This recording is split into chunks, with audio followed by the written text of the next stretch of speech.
اللہ تعالی نے اس پوری کائنات کو خادم بنایا ہے اور انسان اس دنیا کا مخدوم ہے. انسان راجا ہے اس دنیا کا اور ساری دنیا پر جا اور رعایا ہے. انسان اپنے سے کمتر کسی مخلوق کے سامنے، درخت کے سامنے، پتھر کے سامنے، دریا کے سامنے، آگ کے سامنے، سورج کے سامنے اور اپنے سے کمتر چیز کے سامنے سجدہ کر دے. انسان کی اس سے بڑی کوئی ذلت نہیں ہو سکتی. یہ سب سے بڑی ذلت ہے. اسلام نے ہمیں اس ذلت سے بچایا ہے. ہم میں سے ہر شخص کو اسلام کے دیے ہوئے اس عظمت کے تصور کو ہمیشہ سامنے رکھنا چاہیے. کتنی بڑی ذلت سے اللہ نے ہمیں بچایا ہے کہ ہم کائنات، زمین، آسمان اور دیگر بہت ساری ذلیل اور گھٹیا چیزوں کے سامنے جھکنے سے بچ گئے. در در بھٹکنے سے بچا کر اللہ نے ہمیں اپنا بنا لیا. دنیا کے لوگ لالچ اور فریب دے کر کوشش کرتے ہیں کہ مسلمانوں پر جال ڈالیں. بلا شبہ مسلمانوں میں سیاسی کمزوری، معاشی کمزوری، دینی کمزوری، علم بھی کم ہے، مال کم ہے، بے روزگاری ہے. سیاسی طور پر مسلمانوں کا کوئی نہ کوئی وزن نہیں ہے. ان ساری کمزوریوں کا فائدہ اٹھا کر انہوں نے ہمارے لیے بڑی منظم سازش کی ہے.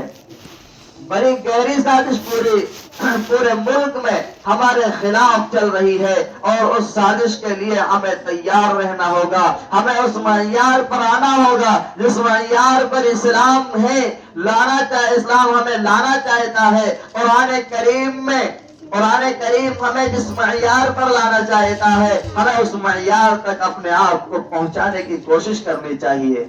بتائیے قرآن کریم ہمیں کس معیار پر لانا چاہتا ہے؟ ایک حدیث آپ حضرات نے پڑھی ہوگی کہ جو شخص جمعہ کے دن سورہ کہف پڑھتا ہے وہ دجال کے فتنے سے محفوظ رہتا ہے. یہ بھی پڑھا ہے کہ جو شخص سورہ کہف پڑھتا ہے تو دونوں جمعہ کے بیچ میں اس کی روشنی رہتی ہے. بتائیں سورہ کہف میں ایسی کون سی خصوصیت ہے کہ جو شخص پڑھے گا دجال کے فتنے سے محفوظ رہے گا؟ اس سورت کو جاننے سے پہلے ہمیں دجالی فتنے کو سمجھنا چاہیے. دجالی فتنہ ہے کیا؟ دجالی فتنہ کیا ہے؟ حضرت آدم علیہ السلام سے لے کر دنیا میں جتنے فتنے آئے ہیں ان میں دجال کے فتنے سے بڑا کوئی فتنہ نہیں ہے. رسول کرم صلی اللہ علیہ وسلم نے ارشاد فرمایا کہ سارے نبیوں نے اپنے قوم کو دجال کے فتنے سے ڈرایا ہے. دجال میری امت میں آئے گا، اس لیے میں بھی تمہیں ڈراتا ہوں. میں تمہیں علامت بتاتا ہوں کہ وہ ایک آنکھ کا سپاٹ ہوگا، ایک آنکھ کا کانا ہوگا، اس کی آنکھ بیچ میں ہوگی. اللہ تعالی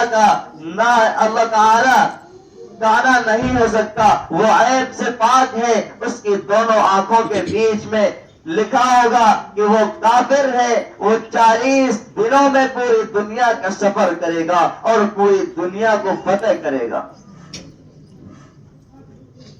دجال کیا کرے گا؟ کیا ہوگا دجال کے پاس؟ دجال کا فتنہ اتنا بڑا کیسے ہوگا؟ دجال کا فتنہ اتنا بڑا ایسے ہوگا کہ اس کا اقتدار ساری دنیا پر ہوگا. پوری دنیا کی کمان اس کے ہاتھ میں ہوگی. اس کے پاس روزمرہ کی ساری چیزیں اسٹاک ہوں گی. کھانا اس کے پاس، پانی اس کے پاس، روٹی اس کے پاس ہوگی. اس کے بعد قحط پڑے گا. پوری دنیا میں ایسا قحط ہوگا کہ زمین سے غلہ نکلنا بند ہو جائے گا. دجال ساری دنیا کے اناج کو اپنے پاس اسٹاک کر کے اپنے پاس لے لے گا. پانی اپنے پاس اسٹاک کر لے گا. آج جو فلٹر والے پانی کا رواج چلا ہے، لوگوں نے نارمل میں زمین سے نکلنے والے پانی کو پینا چھوڑ دیا ہے.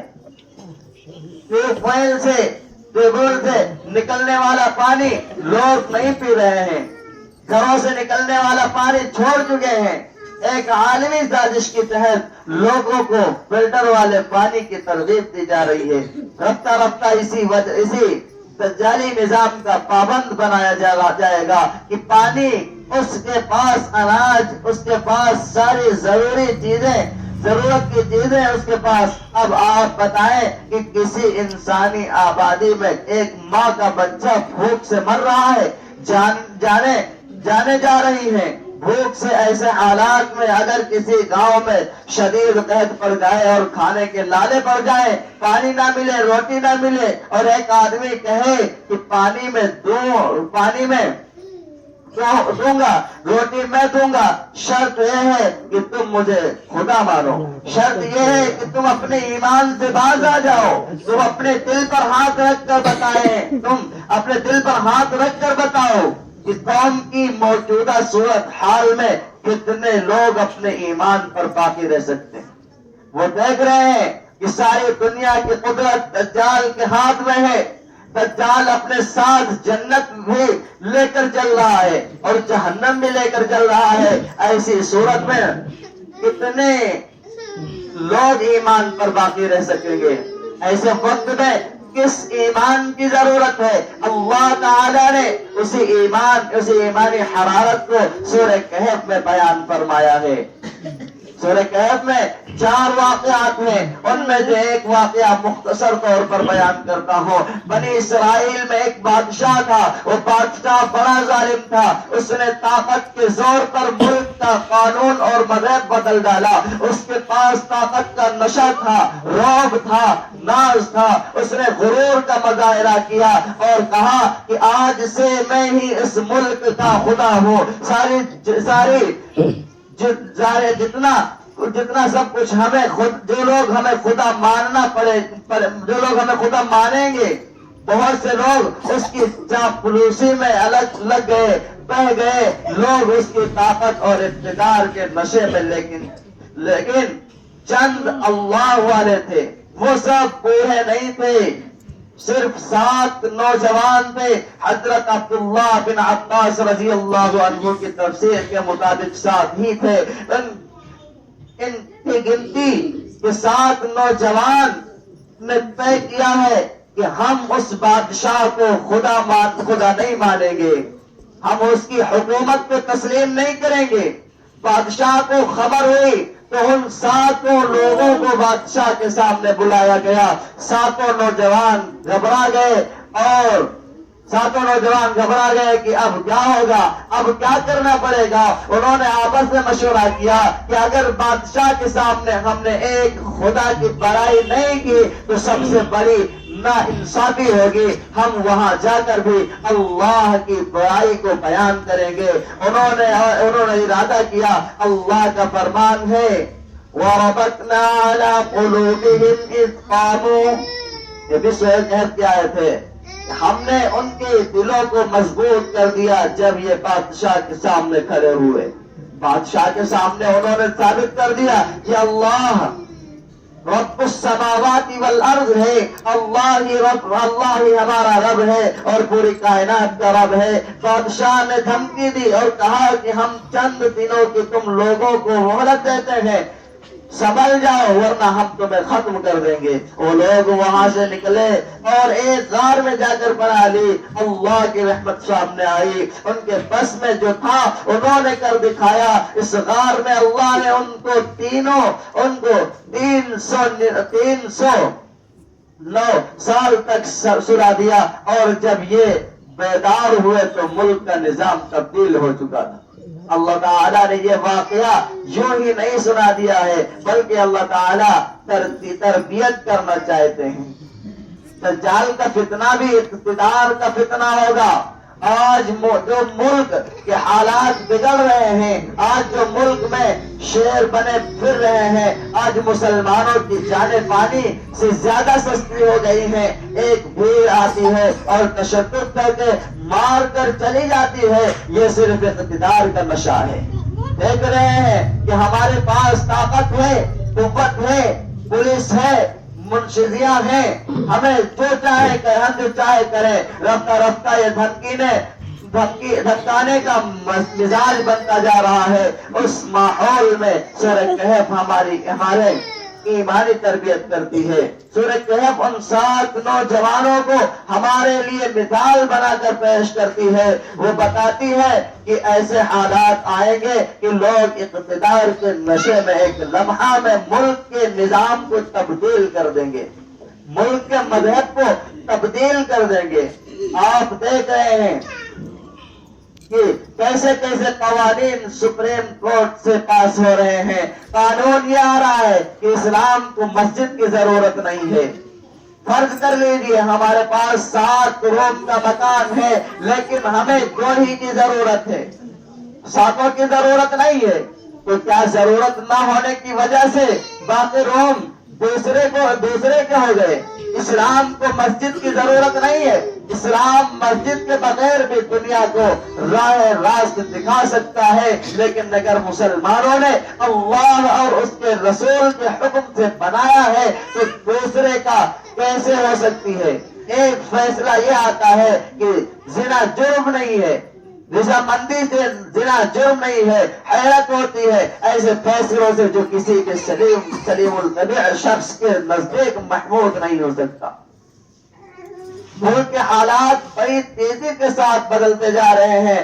ایسے واقعات میں، ایسے وقت میں ہمیں کسی تربیت کی ضرورت ہے، اس ایمانی چنگاری کی ضرورت کو اچھی طرح سنبھالنے کی ضرورت ہے جو ہمیں اللہ سے قریب کرنے میں معاون کرے۔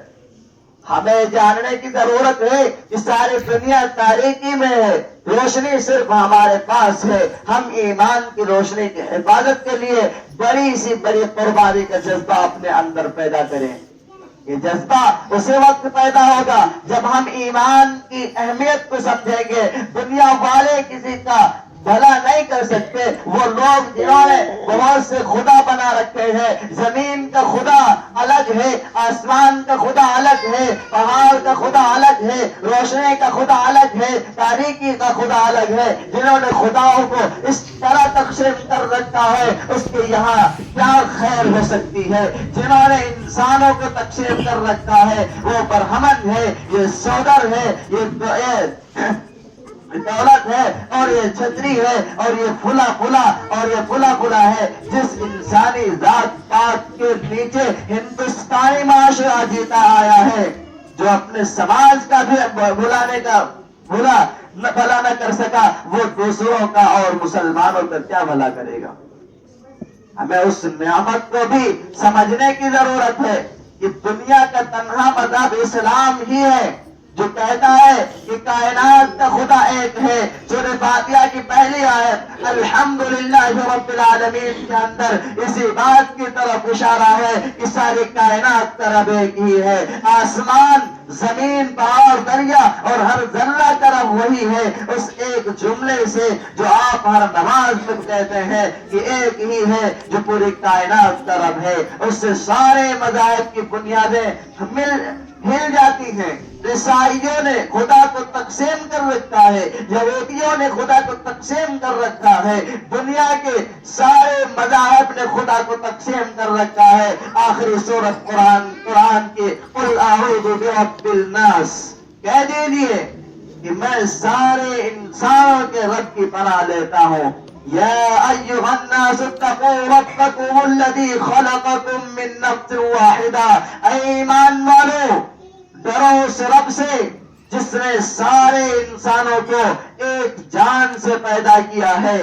ایک خدا اور ایک انسانی کنبہ، وحدت خدا اور وحدت انسانیت۔ نہ ہم خدا کو تقسیم کر سکتے ہیں، نہ ہم انسانیت کو تقسیم کر سکتے ہیں۔ ہم ذات پات کی بنیادوں کو منہدم کرتے ہیں۔ ہم ذات پات کی بنیاد پر کسی کو اونچا، کسی کو نیچا، کسی کو بڑا اور کسی کو چھوٹا نہیں سمجھتے ہیں۔ ہم سب کو برابر سمجھتے ہیں، ساری انسانیت کو معزز اور محترم سمجھتے ہیں۔ تقویٰ کی بنیاد پر ہم معیار قائم کرتے ہیں۔ کیا اسلام کے علاوہ ایسا مذہب کوئی اور ہو سکتا ہے جو نہ خدا کو تقسیم کرتا ہو اور نہ انسانیت کو تقسیم کرتا ہو؟ ہمیں عقائد اور نظریات کی اس خوبی کو بہتر طریقہ پر سمجھنا چاہیے، پڑھنا چاہیے اور اپنے علماء سے سمجھنا چاہیے۔ اس بات کا یقین ہونا چاہیے کہ ہمارے پاس جو روشنی ہے اس سے دنیا کے دیگر مذاہب خالی ہیں، سارے لوگ تاریکی میں ہیں، صرف اسلام اور اہل اسلام روشنی میں ہیں۔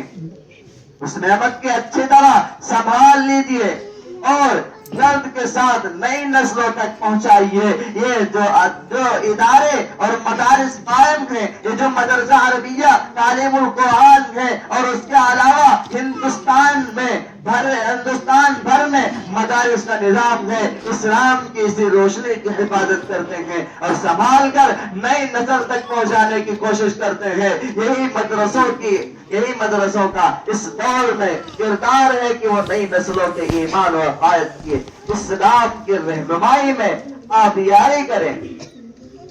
ہم مر جائیں گے لیکن اسلام سے دور نہیں رہ سکتے۔ یہ روشنی بہت قیمتی ہے، اس روشنی کی حفاظت کے لیے اگر ہم بڑی سے بڑی قربانی دینی پڑے ہمیں تو دینی چاہیے۔ یہاں کے لیے ہم مر جائیں گے لیکن اللہ کے یہاں ہم زندہ و جاوید ہو جائیں گے۔ اللہ کے یہاں ہم سرخ ہو جائیں گے۔ اللہ تعالی ہم سب کو اسلام کی نعمت کو سمجھنے والا، اس کی قدر کرنے والا، اس کے امتیازات و خصوصیات کو دوسرے مذہب کے سامنے سچائی کے ساتھ پیش کرنے والا بنائے اور اپنی عملی زندگی میں اسلام کو محفوظ و منتقل کرنے کی توفیق عطا فرمائے۔ ایک مرتبہ حضرت موسیٰ علیہ السلام جو شیطان ہے، شیطان ہم لوگ کو بہکاتا ہے، اس کے دل میں یہی ہے کہ ہم کو جنت سے نکال کر جہنم میں لے جائے۔ ہم نے پرسوں وہاں بھی بیان کیا تھا کہ صرف اور صرف ہمارے پاس دو راستے ہیں، ایک تو جنت کا اور ایک راستہ جہنم کا ہے۔ تو جنت والا راستہ اللہ تعالیٰ فرشتوں کو بھیج کر آسان فرماتے ہیں، لیکن ادھر جو شیطان جنت کا راستہ ہمارے لیے مشکل کرتا ہے اور جہنم کا راستہ، دوزخ کا راستہ ہمارے لیے آسان کرتا ہے۔ لوگ اسی کے بہکاوے میں آ جاتے ہیں۔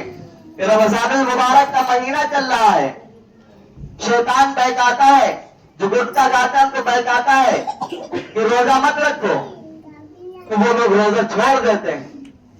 صبح سحری میں اٹھنے سے وہ منع کرتا ہے، بیٹھ کر کے پاؤں دباتا ہے اور ان کو آرام سے سلا دیتا ہے۔ سحری کا ٹائم ختم ہوتا ہے، فوراً اٹھا دیا جاتا ہے۔ اس لیے شیطان کے بہکاوے میں بالکل نہ آئے۔ شیطان قیامت تک یہ نہیں چاہے گا کہ مسلمان جو ہے یہ جہنم سے بچ کر جنت میں جانے والے بن جائے۔ شیطان اسی لیے دنیا میں آیا ہے۔ اللہ تعالیٰ سے اس نے اجازت چاہی تھی کہ اللہ تعالیٰ ہمیں اجازت دے دیجئے کہ ہم دنیا میں جا کر کے ان انسانوں کو بہکائیں، آپ کے پیدا کی مخلوقوں کو ہم جو ان کو بہکائیں۔ اللہ تعالیٰ نے کون اجازت دے دی تھی کہ جاؤ جو ہمارے بندے ہوں گے ان کو تم قیامت تک بہکا نہیں سکتے، کچھ بھی تم کر لو۔ پھر وہ آیا اور یہاں بہکانا شروع کر دیا۔ تو آج بھی وہ شیطان ہے، وہ شیطان بہکاتا ہے۔ وہ جو آدم علیہ السلام کو بہکایا تھا وہی شیطان آدم علیہ السلام کے زمانے سے قیامت تک بہکاتا رہے گا، لیکن ہمیں اس کے بہکاوے میں نہیں آنا ہے۔ اب اس کو اللہ تعالیٰ نے ذلیل کر کے دنیا میں بھیجا تھا۔ پھر جب حضرت موسیٰ علیہ السلام دنیا میں آئے تو موسیٰ علیہ السلام تو کلیم اللہ ہیں، اللہ سے بات کرنے والے ہیں۔ تو اللہ تعالیٰ سے جب بات کرنے کے لیے جا رہے تھے تو راستے میں شیطان ابلیس ملا اور موسیٰ علیہ السلام سے کہنے لگا کہ اے موسیٰ آپ کہاں جا رہے ہیں؟ موسیٰ علیہ السلام نے کہا کہ میں اللہ تعالیٰ سے بات کرنے کے لیے جا رہا ہوں۔ ابلیس نے کہا کہ اے موسیٰ اللہ نے ہمیں ذلیل کر کے دنیا میں بھیجا تھا، اللہ تعالیٰ سے ہمیں جا کر کے پوچھ لینا کہ ہمارے لیے توبہ کا دروازہ اس سمے کھلا ہے یا نہیں کھلا ہے۔ موسیٰ علیہ السلام نے کہا ٹھیک ہے. موسیٰ علیہ السلام جب غار کے اندر پہنچے اور اللہ تبارک و تعالیٰ سے بات کی, بات کرنے کے بعد ابلیس کا جو پیغام تھا, ابلیس کی جو بات تھی, اس کو اللہ تعالیٰ سے پوچھنا بھول گئے. لیکن اللہ تعالیٰ تو ہر چیز کو دیکھنے والا, جاننے والا ہے. اللہ تعالیٰ نے موسیٰ علیہ السلام کو یاد دلایا کہ راستے میں کسی نے تم کو پیغام دیا تھا. موسیٰ علیہ السلام نے کہا یا اللہ تعالیٰ میں تو بھول ہی گیا تھا, وہ پیغام ابلیس نے دیا تھا اور کہا تھا کہ اللہ تعالیٰ سے پوچھ لینا کہ میرے لیے کوئی توبہ کا دروازہ کھلا ہے یا نہیں کھلا ہے. بڑے پریشانی کی عرض کر رہا تھا. اللہ تعالیٰ نے موسیٰ علیہ السلام سے فرمایا کہ میں نے تم سے کب کہا ہے کہ توبہ کا دروازہ بند ہے, توبہ کا دروازہ کھلا ہے, لیکن اس سے کہہ دینا جا کر کے کہ اس نے حضرت آدم علیہ السلام کو سجدہ نہیں کیا تھا, اور آج وہ جا کر کے آدم علیہ السلام کے قبر کو سجدہ کر لے, میں اس کو معاف کر دوں گا. لیکن شیطان نے حسد کیا تھا. حسد کرنے والے کی عقل الٹی ہو جاتی ہے, پھر اس کو کوئی اچھی بات سمجھ میں نہیں آتی. جو اچھی بات ہوتی ہے اس کو الٹا سمجھتا ہے, اور جو غلط بات ہوتی ہے اس کو اچھی بات سمجھتا ہے. موسیٰ علیہ السلام نے کہا ہے اللہ تعالیٰ معاملہ تو بہت آسان ہو گیا ہے کہ اس نے آدم علیہ السلام کو سجدہ نہیں کیا تھا, تو آج جا کر کے آدم علیہ السلام کی قبر کو سجدہ کر لے. موسیٰ علیہ السلام پہنچے, راستے میں ابلیس ملا اور پوچھا کہ کیا بات, اللہ تعالیٰ نے ہمارا پیغام پہنچایا اور پوچھا ہمارے بارے میں کہ توبہ کا دروازہ کھلا یا نہیں کھلا ہے. تو پھر موسیٰ علیہ السلام نے کہا کہ تیرے لیے تو راستہ اللہ نے بہت آسان کر دیا. ابلیس خوش ہوا اور کہنے لگا کہ وہ راستہ کون سا ہے؟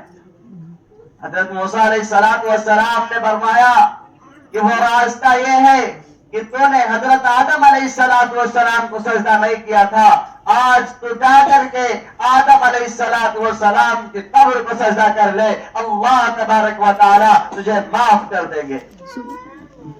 یہ بات اللہ نے فرمائی تھی. اب اس کی عقل الٹی ہو گئی تھی کیونکہ اس نے حسد کیا تھا. اب اتنی اچھی بات تھی, اس نے کہا جواب میں کیا فرمایا؟ جواب دیتا ہے کہ میں نے زندے کو تو سجدہ کیا نہیں تھا اور آج مردے کو سجدہ کرنے کو بول رہے. اس کو سمجھ میں نہیں آیا کہ اللہ نے کیا بتایا. اور جب اللہ نے سارے فرشتوں سے کہا تھا کہ تو سجدہ کر لے, اور اس میں ابلیس بھی تھا جو اتنی عبادت کیا تھا, جو فرشتوں کے ساتھ میں رہنے لگا تھا, وہ بھی شامل تھا, اس سے بھی عرض ہوا کہ سجدہ کر لے. جتنے لوگ وہاں پر تھے سب سے کہا گیا کہ سجدہ کر لو, لیکن جتنے فرشتے تھے نور سے پیدا کیے ہوئے تھے, سارے کے سارے فرشتے سجدے میں گر گئے, سجدہ ریز ہو گئے. لیکن یہ ابلیس شیطان, اس کی عقل الٹی تھی, عبادت تو بہت کی تھی. دنیا پر کوئی ایسی جگہ نہیں ہے جہاں پر اس کا سجدہ نہ ہوا ہو. عرش معلیٰ پر ایسی کوئی جگہ نہیں ہو جہاں پر اس نے سجدہ نہ کیا ہو, لیکن وہاں پر اس کی عقل الٹی ہو گئی, اس کے سمجھ میں کچھ نہیں آیا. کیا فرماتا ہے؟ کیا اللہ تعالیٰ سے کہہ رہا ہے کہ اے اللہ تم نے تو ان کو نور سے پیدا کیا ہے, مٹی سے پیدا کیا ہے, مٹی کو چاہے جہاں آسمان میں پھینک دو لیکن وہ مٹی نیچے ہی کو جاتی ہے, اس لیے وہ لوگ سجدہ ریز ہو گئے. اور ہم کو آگ سے پیدا کیا ہے, آگ کو جتنی نیچے تم دبا کر کے جلاؤ, لیکن آگ کا شعلہ جو ہے وہ اوپر ہی کو جاتا ہے. ہم سجدہ نہیں کر سکتے آدم علیہ السلام کا. لیکن اس کی عقل میں, اس کی سمجھ میں, اس کی سوچ میں یہ نہیں آیا کہ مٹی کو, نور کو پیدا کرنے والا کون ہے اور آگ کو پیدا کرنے والا کون ہے. حکم کون دے رہا ہے؟ حکم تو وہی دے رہا ہے جس نے آگ کو اور مٹی کو اور نور کو بھی پیدا کیا ہے. ساری چیزوں کو جو پیدا کرنے والا حکم تو وہی دے رہا ہے. آج کسی بادشاہ کے پاس کوئی جائے اور اس میں ہو تو وہ تو بادشاہ کا حکم نہیں مانے گا. بادشاہ کسی کو زیادہ چاہیں گے, کسی کو کم چاہیں گے, تو کیا وہ جو کم چاہیں گے وہ حکم نہیں مانے گا بادشاہ کا. اس لیے اس شیطان کی عقل الٹی ہو گئی تھی.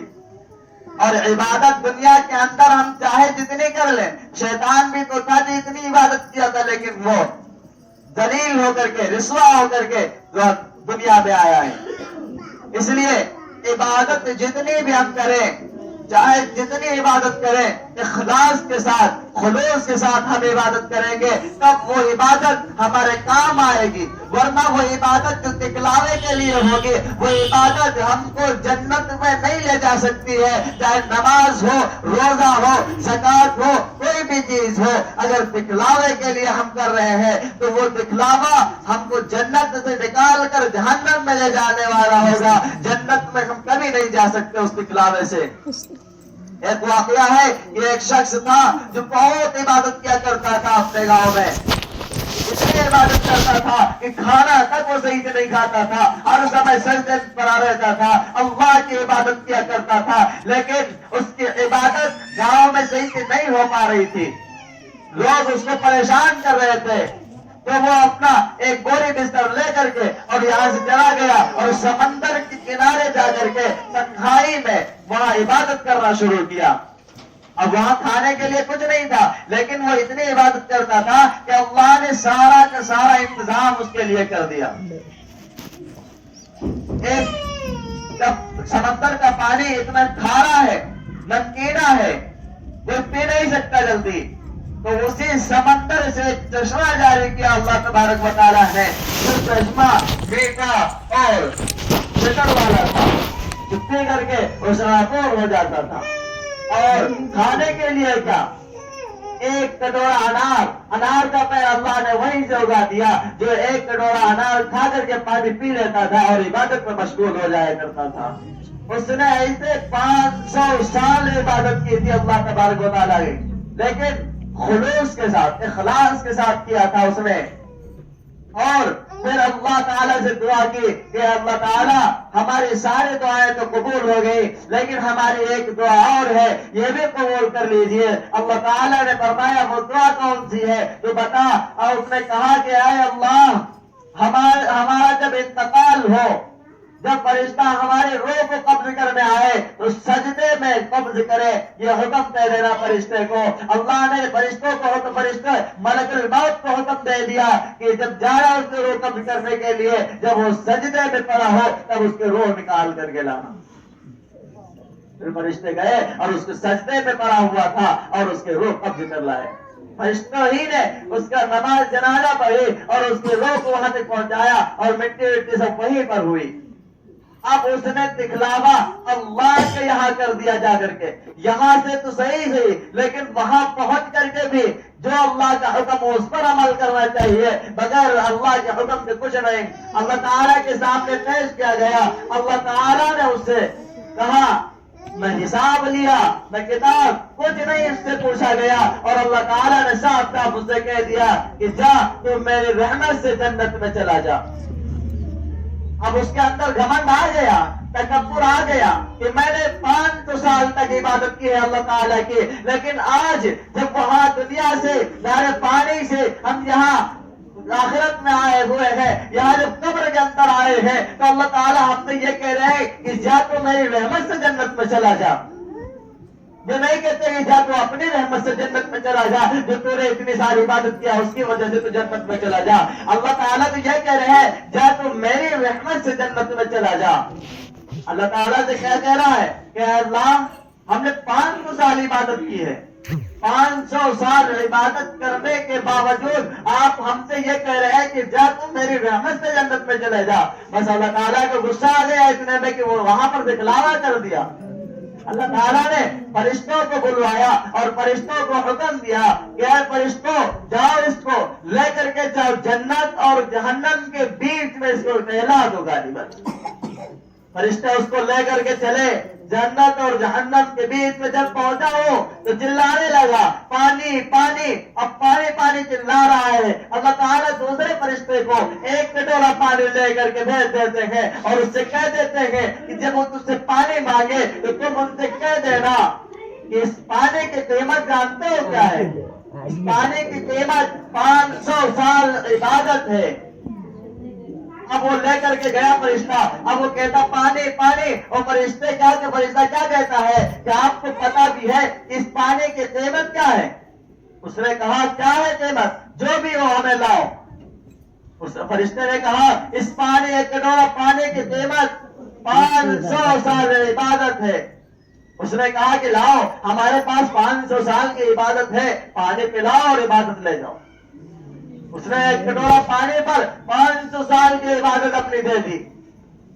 اب جب وہ وہاں سے پھر اللہ کے سامنے آیا، فرشتے اس کو لے کر کے آئے اللہ تعالیٰ کے پاس، تو اللہ تعالیٰ اسے پر کہتے ہیں کہ اب تو کسی کی رحمت سے جنت میں جائے گا۔ اب تو تیرے پاس جو 500 سال کی عبادت کی وہ بھی تیرے پاس نہیں ہے، اب تو کیسے جائے گا تو جنت میں؟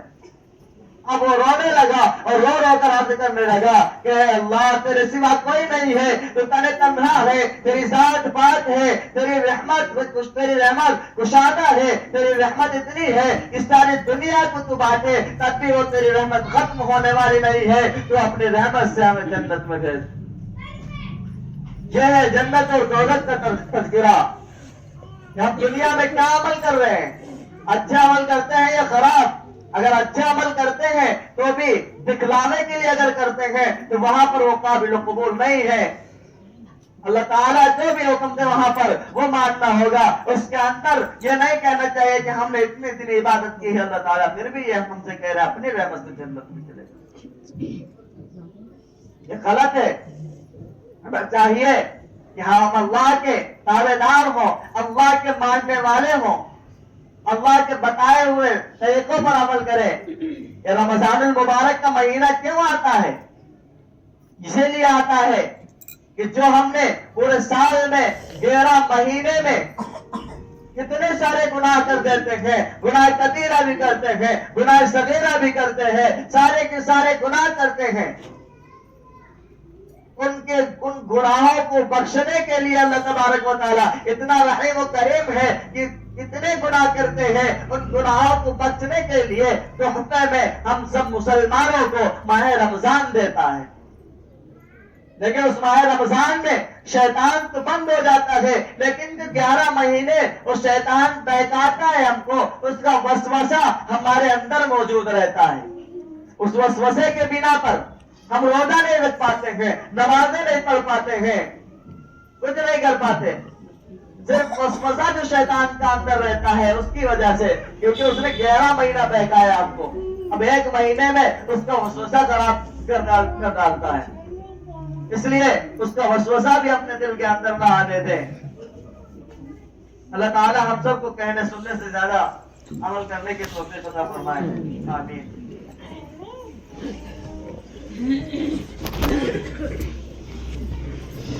بسم الله الرحمن الرحيم ربنا تقبل منا إنك أنت السميع العليم وتب علينا إنك أنت التواب الرحيم وصلى الله تعالى على خير خلق محمد وصحبه أجمعين ربنا آتنا في الدنيا حسنة وفي الآخرة حسنة وقنا عذاب النار وقنا عذاب القبر وقنا عذاب الحشر وقنا عذاب الدارين وقنا عذاب الدارين وقنا عذاب الدارين رب ارحمهما كما ربياني صغيرا رب ارحمهما كما ربياني صغيرا رب ارحمهما كما ربياني صغيرا۔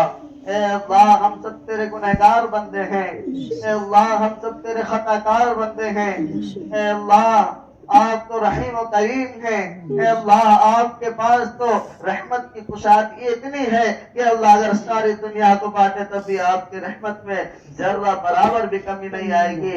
اے اللہ آپ ہم سب کو اپنی رحمت سے معاف کر دیجئے، اے اللہ آپ کے سوا کوئی معبود نہیں ہے، اے اللہ آپ تنے تنہا ہے، اے اللہ آپ کی ذات پاک ہے، اے اللہ ہم سب کو معاف کر دیجئے، اے اللہ ہم سب کو معاف کر دیجئے، اے اللہ ہم گناہ کبیرہ بھی کرتے ہیں، اے اللہ ہم گناہ صغیرہ بھی کرتے ہیں، اے اللہ ہم نہ جانے کون کون سے گناہ کرتے ہیں، اے اللہ اپنی رحمت سے اے اللہ تاجدار بطحہ سرور کائنات جناب محمد رسول اللہ صلی اللہ علیہ وسلم کے صدقے طفیل سے ہم سب کے سارے گناہوں کو بخش دیجئے۔ اے اللہ ہم گناہوں کے دلدل میں پھنسے ہوئے ہیں، اے اللہ ہم گناہوں کے سمندر میں پھنسے ہوئے ہیں، اے اللہ ہم سب کو